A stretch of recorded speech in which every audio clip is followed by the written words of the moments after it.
아버지, 저 결혼하기로 했어요. 상대가 우리 집 아버지 저 45세 결혼하기로 아들의 했어요. 입에서 나온 말.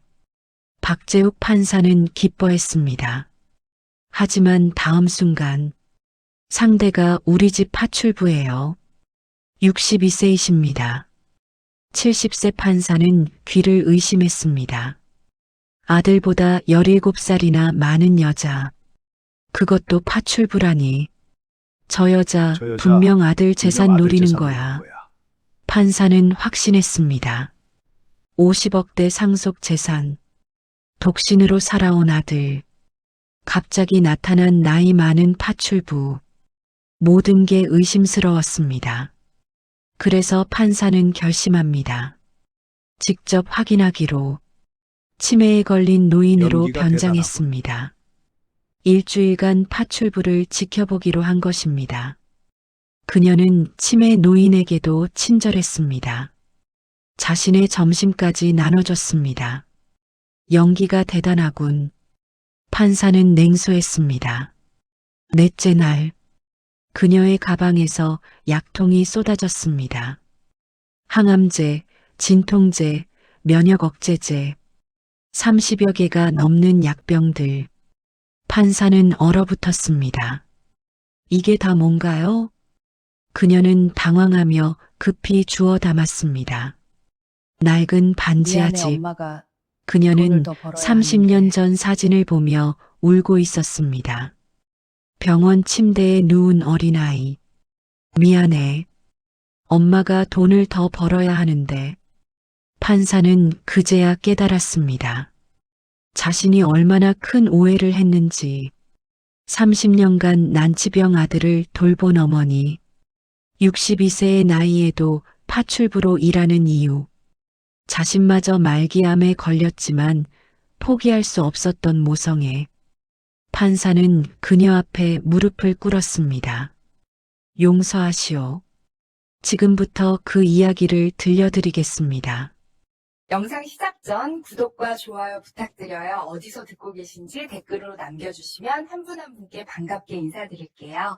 자, 그럼 이야기 보따리 시작합니다. 서울 서초동 고급 아파트 33평 은퇴한 대법원 판사 박재욱의 집입니다.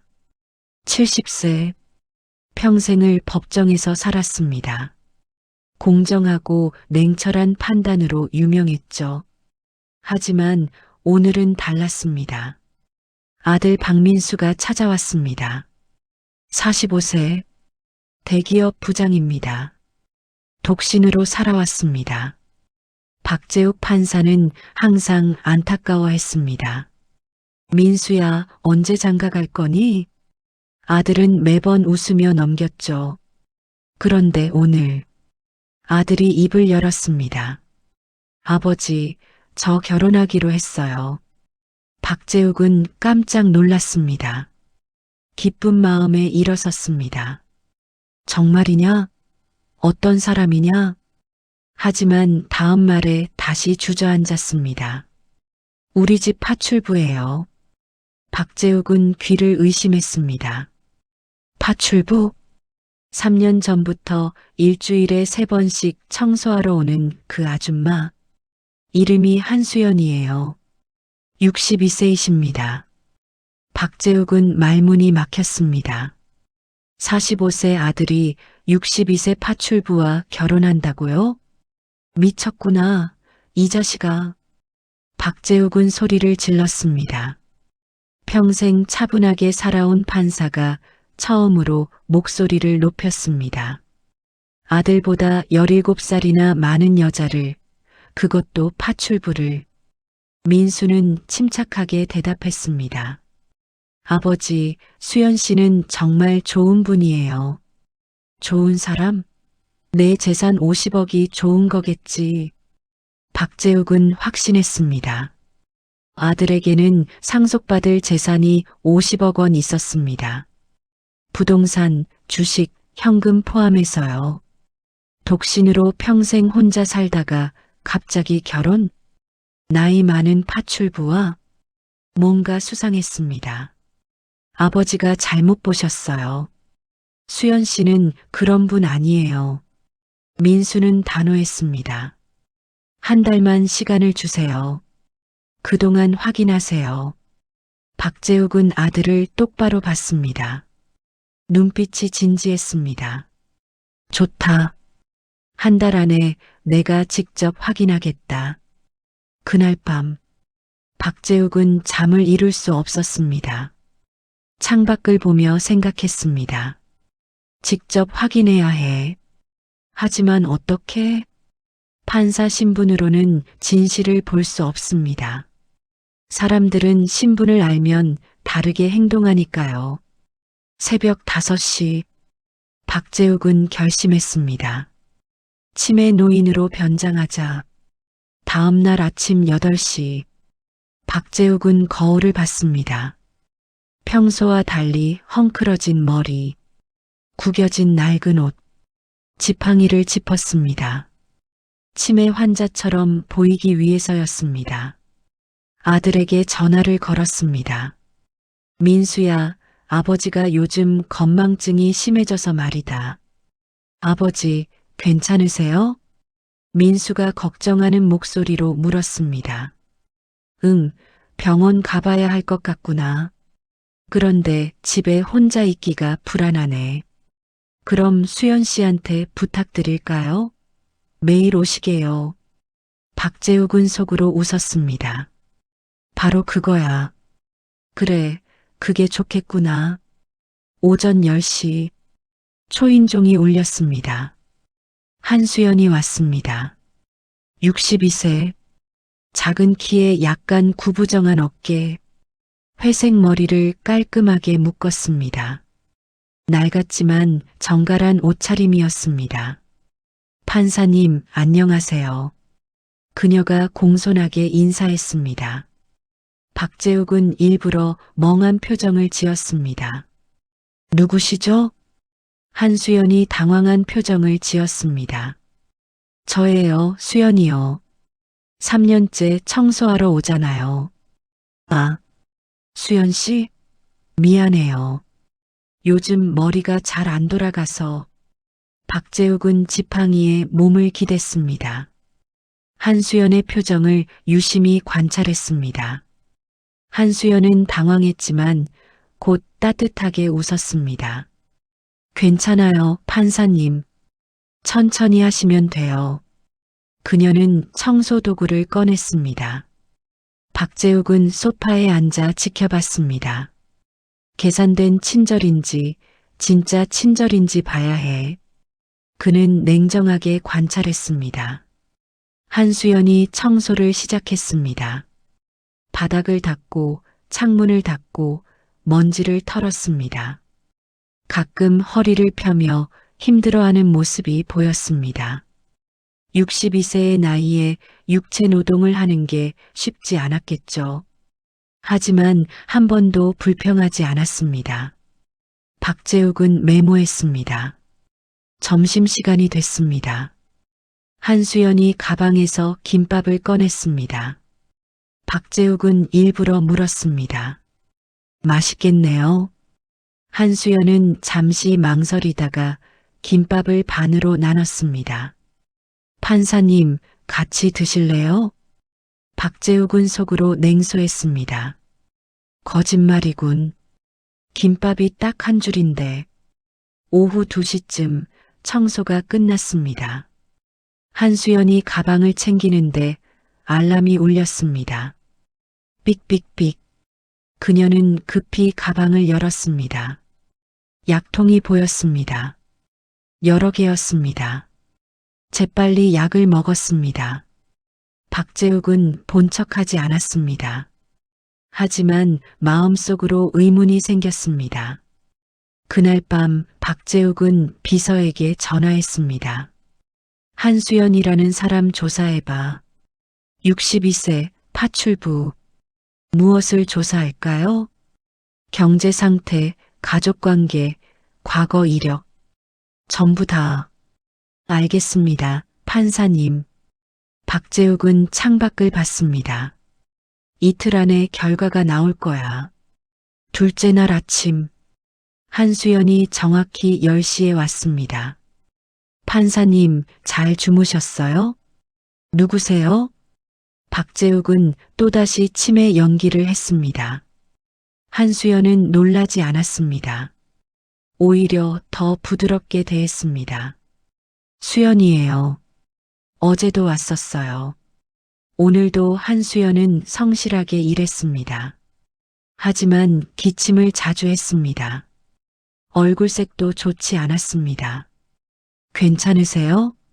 네, 요즘 날씨가 건조해서요. 거짓말이었습니다. 박재욱은 알 수 있었습니다. 점심에도 김밥을 또 나눠줬습니다. 그날 저녁 비서에게서 전화가 왔습니다. 판사님, 한수연 씨 조사 결과입니다. 말해봐. 62세, 혼자 삽니다. 반지하 월세방입니다. 가족은? 아들이 하나 있습니다. 하지만 비서가 말을 멈췄습니다.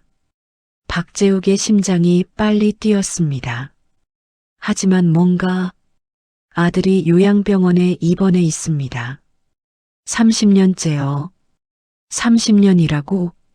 네, 뇌성마비입니다. 태어날 때부터요. 박재욱은 숨이 멎었습니다. 30년간 장애 아들을 돌보고 있었다고요? 병원비는 한 달에 300만 원입니다. 300만 원? 파출부 월급으로 어떻게? 여러 집을 다니며 일합니다. 하루 4-5군데요. 박재욱은 말을 잇지 못했습니다. 62세에 하루 4-5군데를 일한다고요? 더 있습니다. 최근 대학병원 종양내과를 다닙니다. 종양내과, 암을 다루는 곳입니다. 박재욱의 손이 떨렸습니다. 셋째 날 아침, 박재욱은 한수연을 다른 눈으로 봤습니다. 피곤한 얼굴, 야윈 손, 힘없는 걸음. 이건 연기가 아니었습니다. 진짜였습니다. 판사님, 오늘은 기분이 어떠세요? 한수연이 물었습니다. 박재욱은 대답할 수 없었습니다. 한수연이 청소를 하다가 멈췄습니다. 숨을 헐떡였습니다. 손으로 가슴을 눌렀습니다. 박재욱이 다가갔습니다. 괜찮으세요? 네. 잠깐 어지러웠어요. 그녀를 소파로 안내했습니다. 물을 가져다 줬습니다. 병원에는 다니고 계세요? 박재욱이 조심스럽게 물었습니다. 한수연이 당황했습니다. 그냥 건강보조제예요. 거짓말이었습니다. 박재욱은 알고 있었습니다. 항암제를 건강보조제라고 하다니. 점심에도 김밥을 나눠줬습니다. 수연 씨, 왜 이렇게 열심히 일하세요? 한수연이 잠시 멈췄습니다. 제게 지켜야 할 사람이 있어서요. 누구세요? 제 아들이요. 눈에 눈물이 고였습니다. 아들이 병원에 있어요. 오래됐어요. 태어날 때부터 아팠어요. 제 잘못이에요. 한수연이 고개를 숙였습니다. 당신 잘못이 아닙니다. 박재욱이 단호하게 말했습니다. 치매 연기를 잊고 있었습니다. 한수연이 고개를 들었습니다. 판사님, 오늘은 정신이 맑으시네요. 박재욱은 깜짝 놀랐습니다. 그날 오후 한수연이 돌아간 후 박재욱은 소파에 주저앉았습니다. 이 여자는 돈을 노리는 게 아니었습니다. 30년간 아들을 위해 살아온 어머니였습니다. 자신마저 암에 걸렸는데도 포기하지 않는 사람. 박재욱은 머리를 감쌌습니다. 내가 뭘 하고 있는 거지? 넷째 날 아침, 박재욱은 결심했습니다. 직접 보고 싶었습니다. 한수연의 진짜 삶을. 오전 중 일부러 물컵을 떨어뜨렸습니다. 와르르. 유리 조각이 흩어졌습니다. 한수연이 급히 달려왔습니다. 제가 치울게요. 다치시면 안 돼요. 유리 조각을 치우다가 한수연이 손을 베었습니다. 팍! 피가 났습니다. 그때 그녀의 가방이 넘어졌습니다. 쿵! 약통들이 쏟아졌습니다. 수십 개의 약통이 바닥에 굴러다녔습니다. 항암제, 진통제, 면역억제제. 한수연이 급히 달려왔습니다. 당황한 표정이었습니다. 박재욱은 약병들을 봤습니다. 모든 약병에 한수연의 이름이 적혀 있었습니다. 이게 전부 당신 약인가요?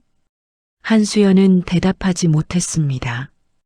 조용히 울기 시작했습니다. 췌장암이요. 말기예요. 한수연이 떨리는 목소리로 말했습니다. 박재욱은 그 자리에 주저앉았습니다. 췌장암 말기. 생존율이 매우 낮은 암입니다. 석 달 전에 진단받았어요. 6개월에서 1년이래요.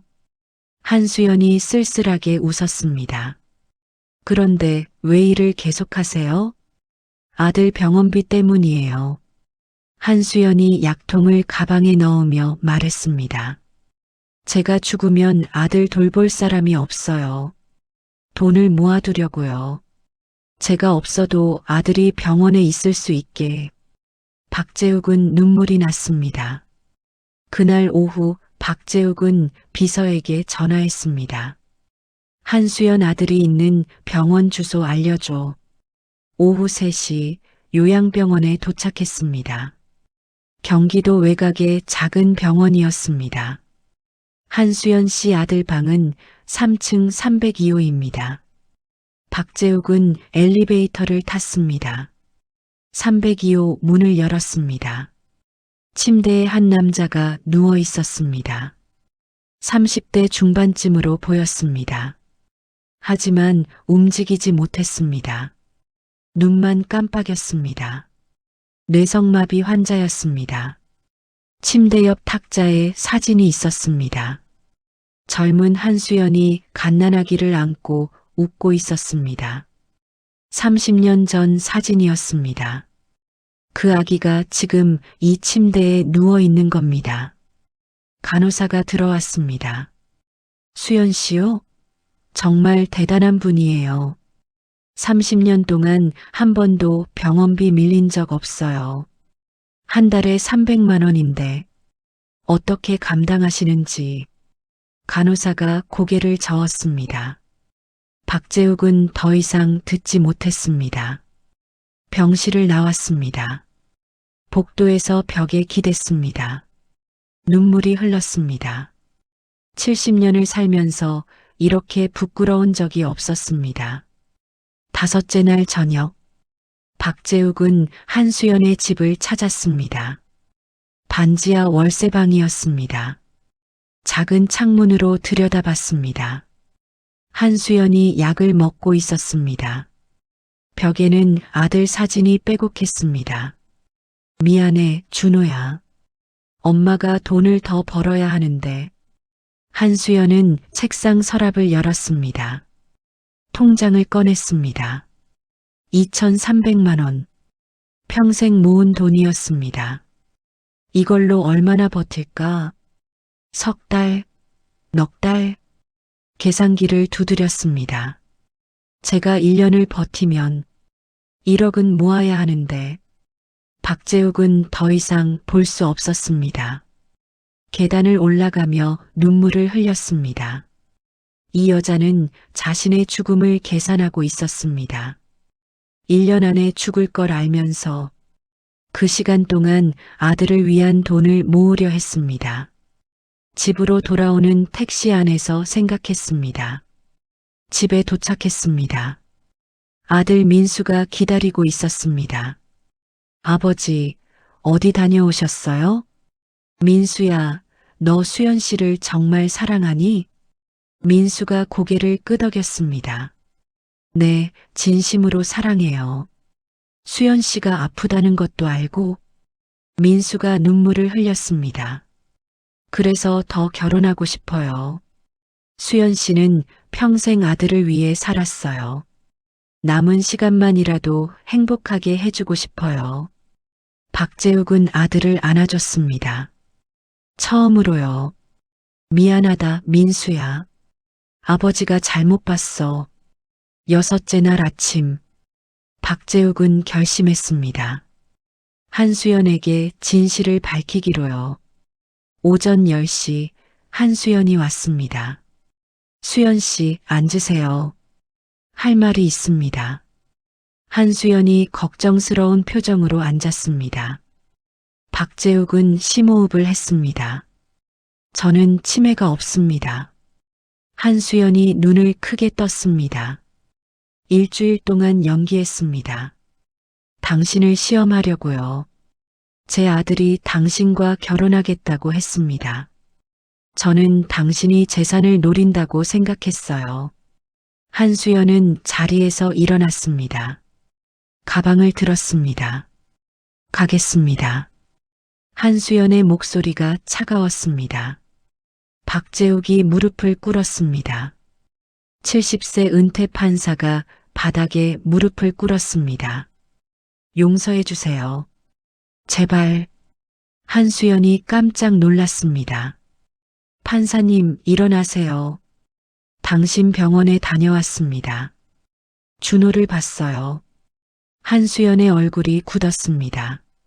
30년간 한 번도 빠뜨리지 않고 병원비를 냈다고 하더군요. 당신 집에도 갔습니다. 통장에 2,300만 원. 한수연은 그 자리에 주저앉았습니다.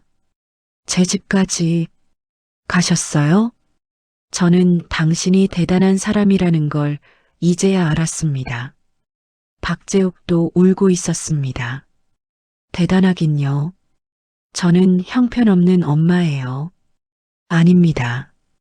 30년간 포기하지 않으셨잖아요. 당신은 정말 훌륭한 어머니예요. 한수연이 눈물을 닦았습니다. 판사님, 저는 민수 씨와 결혼할 자격이 없어요. 왜요? 저는 곧 죽을 사람이에요. 그래도 민수는 당신을 사랑합니다. 제가 전부 책임지겠습니다. 준호 병원비도 당신 치료비도. 한수연이 고개를 저었습니다. 너무 큰 돈이에요. 그리고 이건 돈 문제가 아닙니다. 박재욱이 단호하게 말했습니다. 당신이 우리 며느리가 되면 준호는 제 손자나 마찬가지예요. 한수연은 말을 잇지 못했습니다. 평생 혼자 준호를 돌봤습니다. 그런데 지금 이 사람은 준호를 손자라고 했습니다. 박재욱이 그녀의 손을 잡았습니다. 우리 아들과 결혼해 주세요. 남은 시간 행복하게 사세요. 1년이든 6개월이든 당신은 사랑받을 자격이 있어요. 한수연이 조용히 울었습니다. 한참을 울었습니다. 정말 괜찮을까요? 그때 현관문이 열렸습니다. 민수가 들어왔습니다. 수연 씨가 승낙하셨다. 박재욱이 말했습니다. 민수의 얼굴이 환해졌습니다. 정말요, 수연 씨? 한수연이 고개를 끄덕였습니다.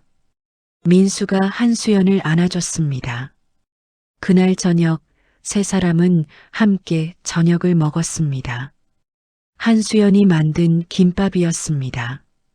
맛있네요. 박재욱이 진심으로 말했습니다. 감사해요, 아버님. 한수연이 수줍게 웃었습니다. 박재욱은 가슴이 따뜻했습니다. 일주일 후 박재욱은 요양병원을 찾았습니다. 한수연, 민수와 함께였습니다. 준호를 처음 만났습니다. 준호야, 나는 할아버지야. 준호는 눈만 깜빡였습니다. 하지만 박재욱은 느꼈습니다. 준호가 자신을 알아본다는 걸. 박재욱은 병원 원장을 불렀습니다. 준호의 치료비는 제가 전액 부담하겠습니다. 앞으로 특별 관리를 부탁합니다. 원장이 놀란 표정을 지었습니다. 한수연은 준호 옆에서 울었습니다. 30년 만에 처음으로 짐을 내려놓는 기분이었습니다. 한 달 후 결혼식 날이 왔습니다. 작은 결혼식이었습니다. 한수연은 하얀 드레스를 입었습니다. 민수는 턱시도를 입었습니다. 사랑은 나이를 가리지 않습니다. 주례가 말했습니다.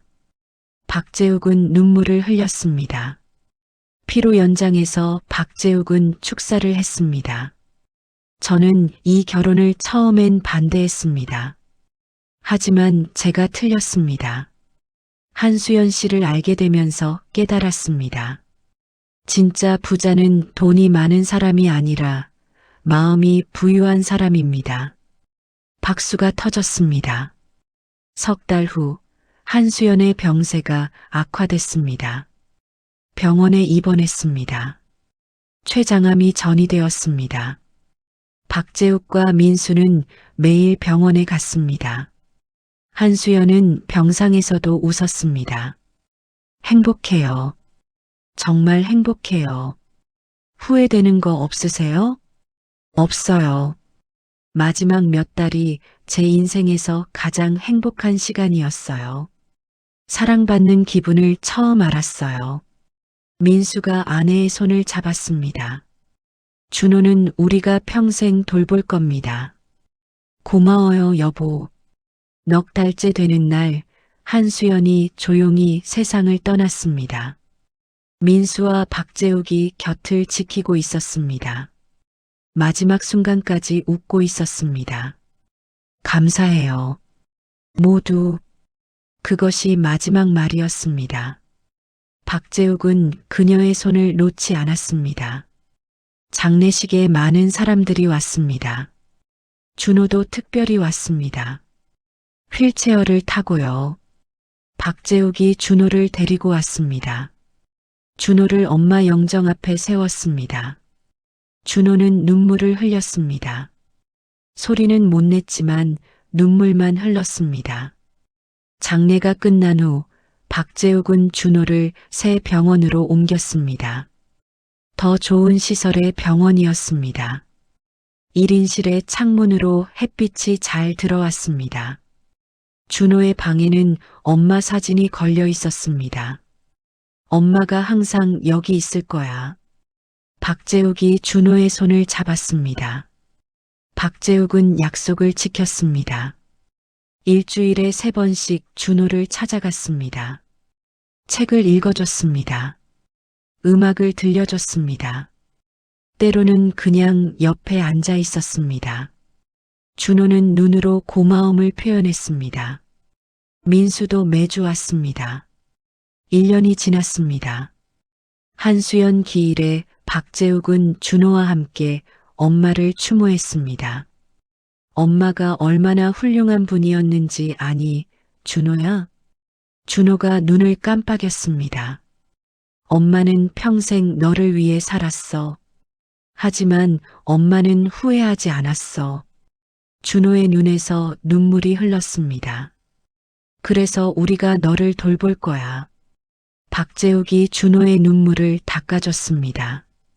엄마가 안심하고 하늘에서 쉴 수 있도록 우리가 엄마 대신 너를 지킬 거야. 평생. 준호가 고개를 끄덕였습니다. 민수가 형의 손을 잡았습니다. 형, 우리가 평생 함께 있을 거야. 3년이 지났습니다. 박재욱은 77세가 됐습니다. 여전히 일주일에 3번씩 준호를 찾아갔습니다. 준호는 이제 박재욱을 알아봤습니다. 할아버지가 오면 눈이 반짝였습니다. 준호야, 할아버지 왔다. 박재욱이 말했습니다. 어느 날 박재욱은 준호에게 편지를 읽어줬습니다. 한수연이 생전에 준호에게 쓴 편지였습니다. 사랑하는 준호에게 엄마는 너를 낳은 걸 한 번도 후회한 적 없어.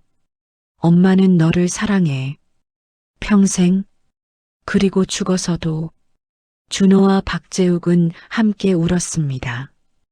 5년이 지났습니다. 박재욱은 80세가 됐습니다. 건강이 나빠졌지만 여전히 준호를 찾아갔습니다. 한 달에 2번 정도였습니다. 어느 겨울날 박재욱은 준호 병실에 들어갔습니다. 준호야, 오래 기다렸니? 준호의 눈이 반짝였습니다. 박재욱은 80세에 병원에 입원했습니다. 민수가 곁을 지켰습니다. 준호는 잘 있니? 네, 아버지. 제가 잘 돌보고 있어요. 준호 꼭 챙겨줘야 한다. 엄마한테 약속한 거야. 알아요, 아버지. 평생 돌볼 거예요. 박재욱은 안심했습니다. 그날 저녁 박재욱은 창밖을 봤습니다. 별이 빛나고 있었습니다. 한수연 씨, 보고 계시죠?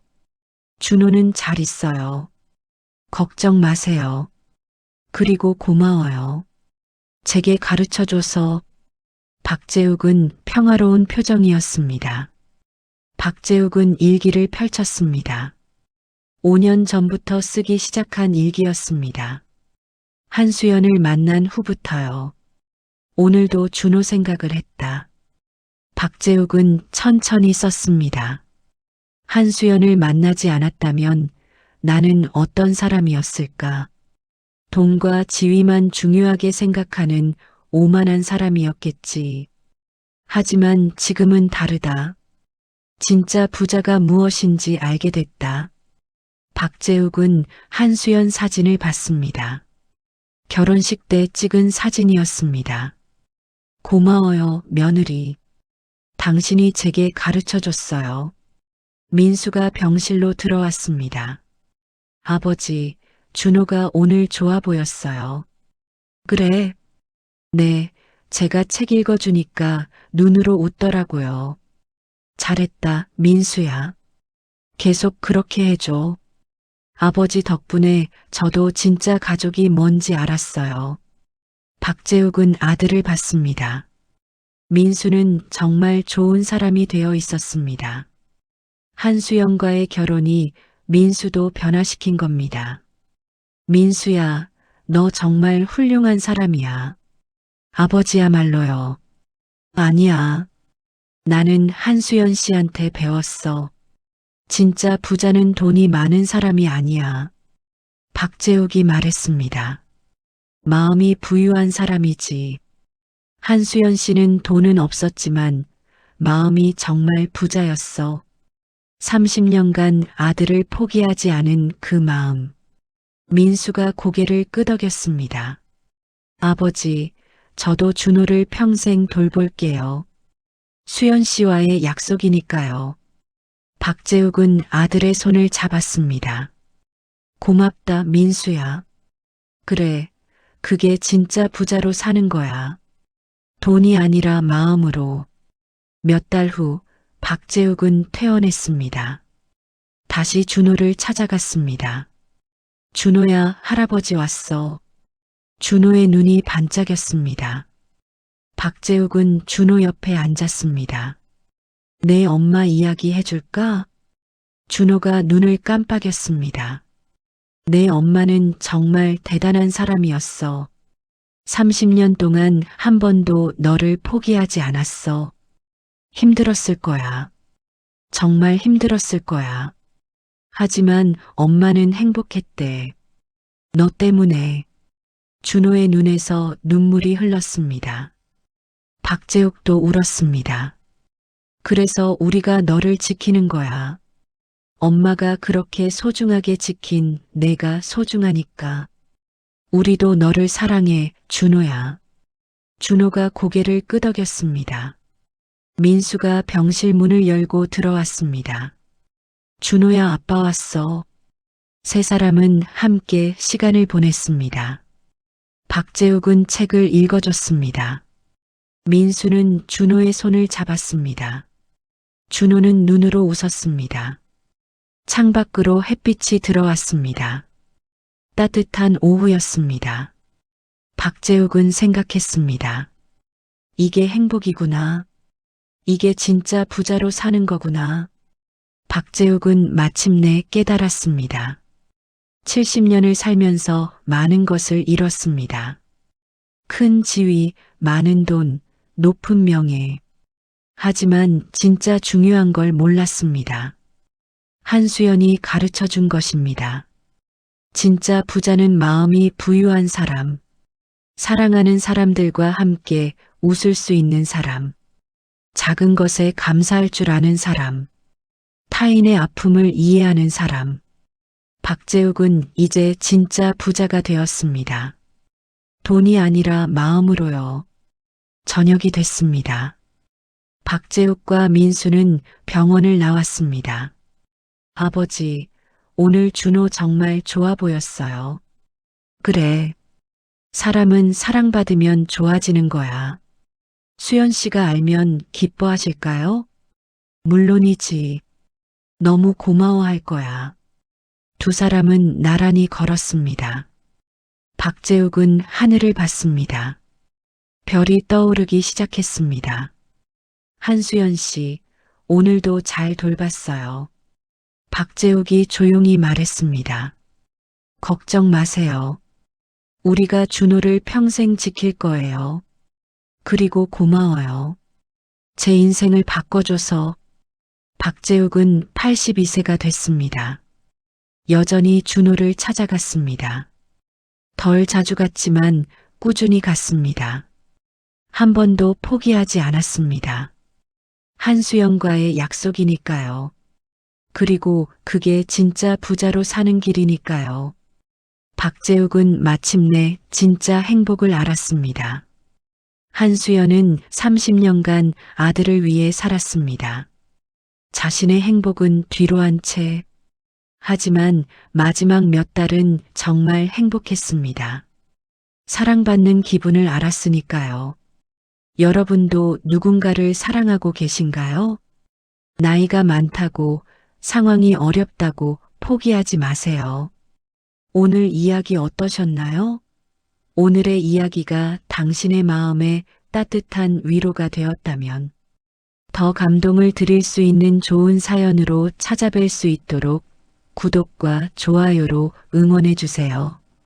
지금 여러분의 삶이 가장 빛나는 순간이 되기를 진심으로 바랍니다. 여러분의 소중한 의견을 댓글에 남겨주세요. 오늘도 건강하고 행복한 하루 되세요.